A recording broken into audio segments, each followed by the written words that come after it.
खाजामा दही राख्दिनँ नि, म अरू मैयाहरूलाई नि भन्छु साथीहरूलाई भन्नुभयो। सबैलाई खबर पुग्यो।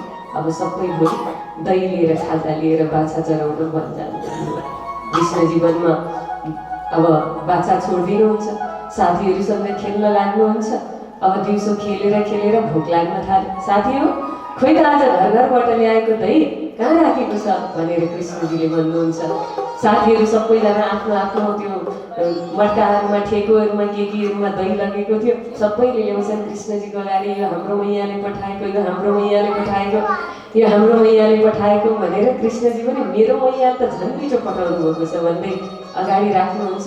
एउटा साथीलाई खोज्नु भएको, त्यो साथी चाहिँ छैन। कहाँ गयो मधुमङ्गल नाम गरेको एउटा साथी, त्यो साथी चाहिँ छैन। साथी कहाँ गयो होला भनेर कृष्णजी तिमीहरू एकछिन बस्दै गर, एक्लै कहिले खानु हुँदैन, साथीलाई खुवाएर खुवाउनुपर्छ, एउटा साथीलाई पनि छोड्नु हुँदैन, म लिन जान्छु खोज्न जान्छु, तिमीहरू तयार गरेर बस भनेर जानुभयो जङ्गलमा खोज्न। साथी त पर झाडीमा बसेर एक्लै दनादन आफै दिँदै साथी पुरै बाँसको ढुङ्ग्रोमा। पहिला पहिला त्यसमै दुध दुहिन्थ्यो नि, बाँसको ढुङ्ग्रोमा त्यो अलिकति मै लिएर आएको रहेछ। मधुमङ्गलको आमाले मै पठाएको रहेछ। मधुमङ्गलको घर अलिक गरिब जस्तो थियो, जसको घरमा गाई बाछा अलिक कम हुन्छन् तिनीहरू गरिब हुन्थे। ब्रजमण्डलमा एउटा मात्रै गाई रहेछ, अनि त्यो पनि आधी त कंसलाई कर बुझाउनु पर्ने, नत्र मारिहाल्छ। अलिकति बचेको त्यो दही घरमा खाँदा ओर्दा त्यही पनि रहन्छ। थोरै त्यो मै बनाएको, त्यो पनि कति दिनदेखिको बास आउने, खानै नसकिने रहेछ। अनि मधुमङ्गल त एक्लै बसेर त्यो बाँसको ढुङ्ग्रो लिएर यसै आफै त्यो ढुङ्ग्रो नै सहित पुरै भोक लागेको बेलामा रथ थन्केर मेरो आमा गरिब हुनुहुन्छ, मेरो घरमा गरिबी छ, साथीहरूको अगाडि कसरी देखाउँ भनेर मधुमङ्गल त एक्लै बसेर त्यो बास आउने मै पिइरहेका रहेछन्। कृष्णजी दौडेर जानुभयो। मधुमङ्गल तिमीलाई अप्ठ्यारो लागेन, तिमीलाई अलिकति पनि आपत्ति लागेन? साथीहरू सबैलाई त्यता राखेर मिठो मिठो कुरा घरबाट ल्याउने, अनि एक्लै बसेर एकान्तमा बसेर झाडीमा बसेर आफू एक्लै पिउने, त्यस्तो पनि हुन्छ साथी भएर भनेर गाली गर्दै गर्दै जानुभयो। रिसाउँदै रिसाउँदै जानुभयो। आफू एक्लै खाने मिठो ल्याएको होला, अनि त्यही भएर भन्दै गएर उनी पिउँदै थिए। कृष्णजीले खोसेर त्यो बाँसको ढुङ्ग्रोबाट त्यो मै जुन थियो बास आउने, त्यो आफ्नो मुखमा लगाउनु हो, अनि कृष्णजी पिउन लाग्नु। यस्तो मिठो रहेछ, यस्तो आनन्दको रहेछ, यस्तो मिठासले भरिएको रहेछ। त्यही भएर अरू कसैलाई नदिई एक्लै खान्छु भनेर तिमी आएको भन्दा मधुमङ्गलको आँखाबाट आँसु आयो। कृष्ण तिमीलाई मैले सधैँ साथीको रूपमा हेरेँ, तिमी यति महान छौ भन्ने मलाई थाहा थिएन। मैले त मेरो घरमा गरिबी छ, त्यो गरिबी छुपाउन खोजेको, अनि तिम्रो अगाडि साथीहरूको अगाडि कसरी त्यो बास आउने, मेरो मैयाले केही खाजा पठाउन सक्नु भएन। म विवश थिएँ, केही न केही त ल्याउनु नै थियो। यस्तो बास आउने मैले तिमीहरूको बिचमा लगेको भए मेरो मैयाको पनि दिल दुख्थ्यो होला। मेरो घरमा केही छैन, गरिबी छ भन्ने सबैलाई थाहा हुन्छ भनेर म एकान्तमा आएर खाएको। आज तिमीले मेरो दिललाई खुसी बनायो, साथी त यस्तो हुनुपर्छ भनेर मधुमङ्गल रुन थाले, अश्रुधारा बगाउन थाले। कृष्णजी झन् भाव विभोर हुनुभयो। मधुमङ्गल तिम्रो त यो बाँसको ढुङ्ग्रोको मै, त्यो बास आउने मै भनेको यो त कस्तो सुगन्धले भरिएको छ, मलाई त यो त खाएर म त अगाउँदै अगाइन, तृप्त नै भइन भन्दै मधुमङ्गलले हतार हतारले खाँदा उनको गालाबाट त्यो मैको धाराहरू चुहिरहेको थियो। मधुमङ्गलको गालामा बगेको मैलाई कृष्णजीले चाटी चाटी खान लाग्नुभयो। त्यति नै बेला संजोगवश यस्तो भएछ, माथि ब्रह्माजी जब कृष्णजीको प्राकट्य हुँदै थियो त्यतिखेर गर्व स्तुति गरेर हाम्रो पनि मालिक हजुर आउँदै हुनुहुन्छ भनेर प्रार्थना गर्नुहुने ब्रह्माजीलाई विचार आएछ। यति नै बेला ब्रह्मा बुढी धाममा बसेर सोच्नुभयो, ओहो प्रभु अक्षरातीत पूर्ण ब्रह्म परमात्मा मृत्यु लोकमा आउनुभएको छ, हाम्रो मालिक हाम्रो नाथ, एकपल्ट दर्शन गर्न जानु पर्यो, के गर्दै हुनुहुन्छ होला भनेर माथिबाट हेर्न आउँदा त ब्रजमा आउँदा हल्ला भयो, अब त कृष्ण वन जान थाल्नु भएको छ भन्ने हल्ला भयो। खोज्दै खोज्दै ब्रह्माजी वनमा आउनुभयो। वनमा कृष्ण खोइ कृष्णका साथीहरू खोइ भनेर खोज्दै आउँदा साथीहरूलाई भेट्नुभयो। त्यहाँ यसो हल्ला खल्ला चहल पहल रहेछ। मधुमङ्गललाई खोज्न गएका कृष्ण त आउँदै आएनन् भनेर गफ गर्दै रहेछन्। ब्रह्माजीले थाहा पाउनुभयो यी मधुमङ्गल र कृष्ण चाहिँ कहाँ हुनुहुन्छ त भनेर खोज्दै जाँदा त्यही झाडीमा पुग्नुभयो। परबाट हेर्नुभएको त मधुमङ्गल रोइरहेको, मधुमङ्गलको त्यो गालामा झरिरहेको त्यो बास आउने मै अनि श्रीकृष्ण चाहिँ त्यसलाई चाटिरहनु भएको त्यो दृश्य देखेर ब्रह्माजीलाई आश्चर्य लाग्यो। भाव आएको भए चाहिँ उहाँको कल्याण हुन्थ्यो। उहाँलाई आश्चर्य लाग्यो, शङ्का लाग्यो, यस्तो ग्वालाको जुठो खाने पनि परमात्मा हुन्छ भनेर रिसाउन थाल्यो। यति गल्तीले हाम्रो जीवनबाट परमात्मा टाढा, यो भूल ब्रह्माजीबाट भयो। यो नभइदिएको भए अहिले यही क्षणमा त्यो प्रसाद, कृष्ण नामको प्रसाद उहाँलाई पनि मिल्थ्यो, तर यो भूल गर्नु। ब्रह्माजी त्यहाँबाट फर्किनुभयो। अब परीक्षा गर्छु, पूर्ण ब्रह्म हो कि होइन परीक्षा गर्छु भनेर जङ्गलमा बाछाहरू लगेका थिए, चलिरहेका थिए। भएका जति बाछालाई लिएर एकान्तमा लगेर गुफामा लगेर राखिदिनुहोस् अनि हेर्न आउनुभयो। अब मधुमङ्गललाई लिएर गएर उता सबै मिलेर खाजा खानुहुन्छ। बाछा कोही त घर जाने बेला भयो। बाछा कोही भन्दा जङ्गलमा एउटै पनि बाछा छैनन्। कृष्णजीले ध्यान लगाएर हेर्नुभयो, यहाँ पनि ब्रह्माजी आउनुभएछ। ब्रह्माजीले मेरो बाछाहरू सबै लिएर जानुभएछ, सबै हाम्रो गाउँको ब्रजमण्डलको बाछाहरू। ठिकै छ, केही छैन। सधैँ ब्रजका गोपीहरूले कहिलेकाहीँ त हामीले पनि तिमीलाई लालाको रूपमा पाएदेखि यशोदा मैयाले जुन वात्सल्य दिनुहुन्छ हामी पनि आमा भनेर त्यही वात्सल्य दिने थियौँ भनेर आशा गर्थे। ठिकै नै हुँदैछ। अनि गाईहरू पनि कल्पना गर्थे यशोदा मैयाको कस्तो भाग्य, पूर्ण ब्रह्मलाई गोदमा राखेर खेलाउन पाउने। हाम्रो बच्चा पनि पूर्ण ब्रह्म भएको भए हाम्रो स्तनपान गरिदिए कस्तो हुन्थ्यो भनेर आशा गर्दा रहेछन्। थाहा थियो कृष्णजीलाई आज गाईको इच्छा पुरा हुने हो। ब्रह्माजी पनि हेरेको हुनुहुन्छ, आज गाईको बाछा बनिदिनु पर्यो भनेर जति हरण गर्न लानुभएको थियो ब्रह्माजीले त्यति नै बाछा बनिदिनु। एकछिन त्यो गरेर यता यसो गरेर हेर्दै गर्दा त ग्वालबाल खोज्न गएका त ग्वालबाल पनि लिएर जानुभयो। ठिकै छ, आज ग्वालबाल पनि आफै बनिदिनु पर्यो, सबैको इच्छा पुरा गरिदिनु पर्यो भनेर आज ब्रजको घर फर्किँदाखेरि बाछा पनि आफै, ग्वालबाल पनि आफै अनि आफू पनि आफै सधैँ नै हुनुहुन्छ। आज ब्रजमा यस्तो खुसी छायो। ब्रह्माजी चाहिँ उता जाँदै यता आउँदै, उता जाँदै यता आउँदै गर्नुहुन्छ। टेन्सन केही छ कि भनेको त केही पनि टेन्सन छैन। ब्रजमा त झन् आज यति आनन्द छ। प्रत्येक घरमा अनन्त रूप लिएर कृष्णजी ती गोपीहरूको बालक बनेर जानुभएको छ। गाईहरू आज त्यसै त्यत्तिकै दुधको धारा बगाइरहेका छन्। आज कन्हैया दुध पान गर्न, स्तनपान गर्न आउनुभएको छ भनेर गाईहरू त्यसै नाचिरहेका छन्। के भयो यस्तो ब्रजमा किन यस्तो हर्ष छाएको छ भनेको त जहाँ जसको घरमा पनि कृष्णको चरण स्पर्श छ, कृष्ण नै स्वयं बनेर जानुभएको छ। ब्रजमा त जय जयकार हुन थाल्यो। कृष्ण कन्हैया लाल की, कृष्ण कन्हैया लाल की, कृष्ण कन्हैया लाल की। हर्ष उत्सव जस्तो भयो। अब फेरि भोलि वन जाने बेला हो, आफै जाने त हो नि। अब विचार गर्नु भयो। वन जाँदै गर्दाखेरि ब्रह्माजीलाई अझै टेन्सन बनाउनु पर्यो भनेर झन् मुस्कुराउँदै जानुभयो श्रीकृष्ण। त्यस्तै दिनचर्या चलिरह्यो। ब्रह्माजी उता दौडेर जानुहुन्छ। ती ग्वाल र बाछाहरू लुकाएको ठाउँमा हेर्नुहुन्छ, त्यहाँ पनि जतिको तत्ति नै छन्। अनि यता हरण गरेर लगेको ठाउँमा हेर्न आउनुहुन्छ, यहाँ पनि जतिको तत्ति। मेरो केही लागेन, दिमाग नै गयो, बुद्धि नै गयो, केही काम गरेन दिमागले। हार्नु हो अनि प्रार्थना गर्न लाग्नु हो, हजुर त पूर्ण ब्रह्म नै हुनुहुन्छ। तमेव माता च पिता तमेव, तमेव बन्धो च सखा तमेव।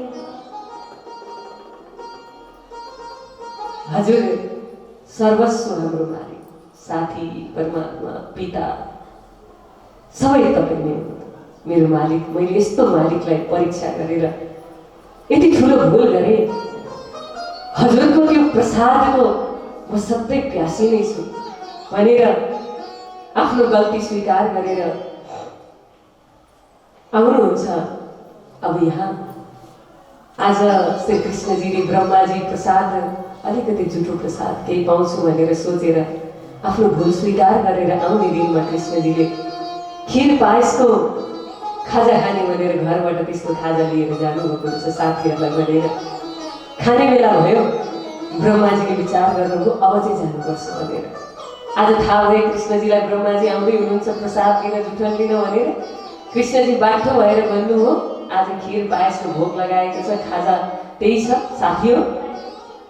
ब्रह्माजी लुकेर भेष परिवर्तन गरेर माछा बनेर आउनुभएको थियो। साथीहरू जमुनाजीमा गएर हात धुन गइरहेको थियो।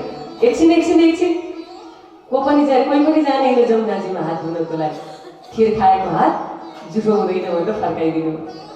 त्यति बेलादेखि नै यस्तो सप्ताह पाठ पारायण यज्ञहरूमा जुठो हुँदैन भनेर खिर बनाउने चलन छ। अनि खिर बनाएर खाएको हात जुठो हुँदैन भन्ने चलन हाम्रो आमाहरूले भन्नुहुन्थ्यो। श्री कृष्णजीले रोक्नुभयो, साथीहरू आए। खोलामा त लागेन तर पनि अलिअलि लागेको छ, यसो घाँसपातमा पुछौँ न त यता बगैँचामा भनेको। ब्रह्माजी भमरा भनेर आउँदै हुनुहुँदो रहेछ। श्री कृष्णजीले भन्नुभयो त्यो घाँसमा पनि पुस्ने काम चाहिँ दिनुभयो। कोटि यतन ब्रह्मा करि थाके, सो जूठन नहीं पावे, सो जूठन धनी सहज कृपा सो, पंचमनिस दिन पावे। पंचम दास भन्नुहुन्छ कोटि यतन ब्रह्मा करि थाके, करोड यतन गर्नुभयो ब्रह्माजीले तर पनि कृष्ण नामको जुठन प्रसाद पाउनु भएन। एकपल्ट गरेको भुलले हेर्नुहोस् है, त्यो जुठन प्रसाद आज सो जुठन धनी सहज कृपा सो, पंचमनिस दिन पावे। त्यो प्रसाद म पंचम दास जसले यसलाई रचना गर्नुभयो ब्रह्म सृष्टि मैले दिन दिनै पाएँ, निस दिन भनेको रात दिन म पाएँ। सौभाग्यशाली प्रणामी हामी, जागृत भयो अति धन्य भयो, जागृत भयो अति धन्य भयो। धन्य धन्य छयो भारत भूमि, धन्य धन्य सद्गुरु आउनु भयो। सौभाग्यशाली प्रणामी हामी, जागृत भयो अति धन्य भयो, जागृत भयो अति धन्य भयो, जागृत भयो अति धन्य भयो। हाम्रो भाग्य सौभाग्यशाली न, करोड यतन गर्दा प्रयत्न गर्दा ब्रह्माजीलाई नमिलेको प्रसाद आज रात दिन श्री राज्यको नामको जुठन प्रसाद हामी प्रणामीलाई मिलेको छ। कस्तो भाग्य होला हेर्नुहोस् त हजुर। हाम्रो यो प्रसादको महिमा थाहा छ हजुरहरूलाई? असलमा प्रसाद भनेको यो कृष्ण नामको चर्चा, यो वाणी नै प्रसाद हो। श्री राज्यको जाहेरी प्रसाद हामीले ल्याएर भोग लगाएको पुजारीजी महाराजले भोग लगाउनुहुन्छ अनि दिनुहुन्छ, यो जाहेरी प्रसाद। त्यसलाई पनि भक्तहरूले बाटुनी रूपमा पनि लगाउँछन्। लगाउनेवालाले भावले लगाए भने मात्रै त्यो प्रसाद बन्छ। परमात्माले लिनुभयो भने त्यो प्रसाद बन्छ। असलमा यो प्रसाद त यस्तो प्रसाद हो जुन आज हाम्रो भाग्यले हामीलाई मिलेको छ। यो प्रसादको जहिले पनि सम्मान गर्नु होला।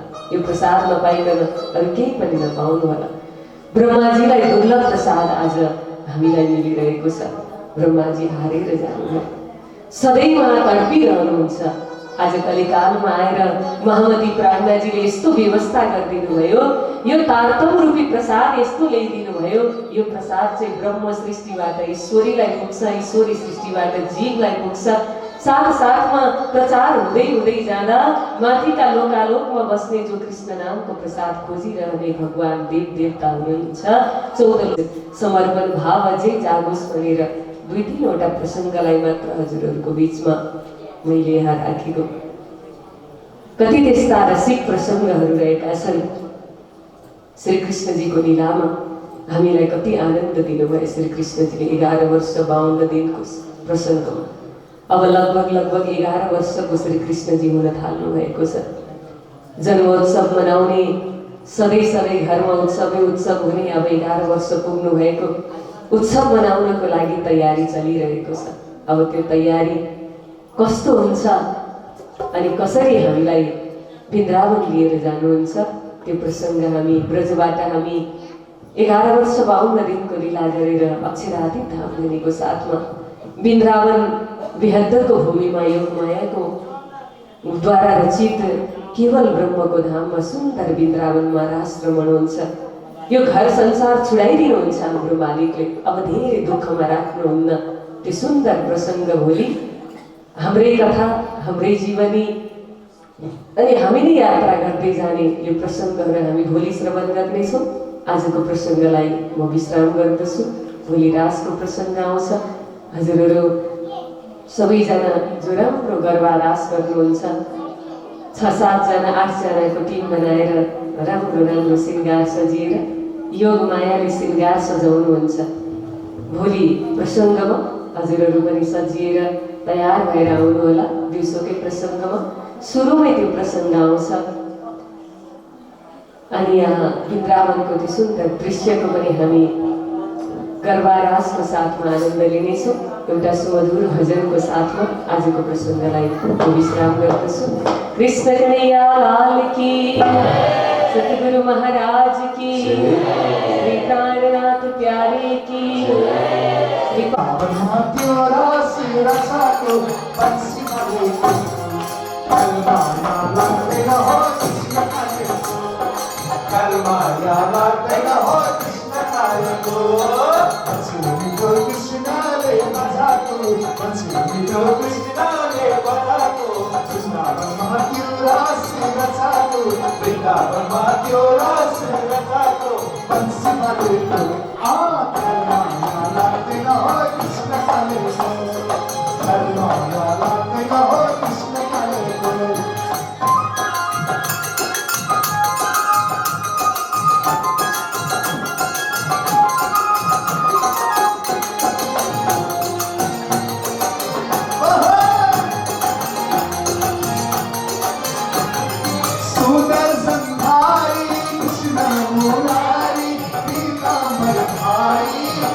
कृष्णाले बनाको दुनियामा एउटा सिरसाको बंसी बनेको माया लाग्दैन हो कृष्णले माया लाग्दैन हो कृष्ण अन्तिममा सुन्दर सन्धारी कृष्ण मुरारी पिता मनारी हो सुन्दर सन्धारी कृष्ण मुरारी पिता मनारी सिरा बाबू कुटी बैठकी माला ज्ञाना मुसुमाको सिरा बाबू कुटी बैठकी माला ज्ञाना मुसुमाको त्यसैले अन्तिममा भजन कृष्ण प्यारा भजन कृष्ण प्यारा दुःख भक्त संसारको बंसी बनेको माया लाग्दैन हो कृष्ण कालेको माया लाग्दैन हो कृष्ण कालेको माया लाग्दैन हो कृष्ण कालेको माया लाग्दैन हो